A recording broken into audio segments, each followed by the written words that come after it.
Hello guys, welcome back to my new vlog. ఈరోజైతే నేను మీకు ఒక స్టోరీ చెప్పబోతున్నాను. 2015లో 2015లో ప్రేమలో పడ్డారు వీళ్ళు. ఎన్నో కలలు, ఎన్నో అడ్డంకులు, ఎన్నో పరీక్షలు ఎదురైనా ఒకరిపై ఒకరికి ఉన్న నమ్మకం మాత్రం తగ్గలేదు.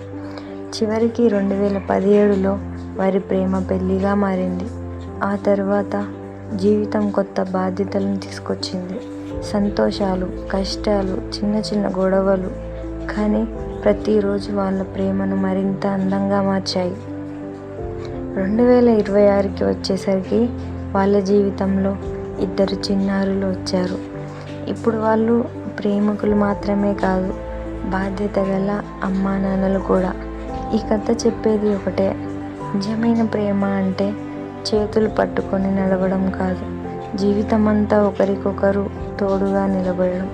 అదే ప్రేమ, అదే కుటుంబం, అదే నిజమైన ఆనందం. ఐ హోప్ మీకు ఈ వీడియో నచ్చిందని అనుకుంటున్నాను. ప్లీజ్ వీడియో నచ్చితే లైక్ చేయండి, సబ్స్క్రైబ్ చేయండి, కామెంట్ చేయండి. ఉంటా మరి, బాయ్ బాయ్.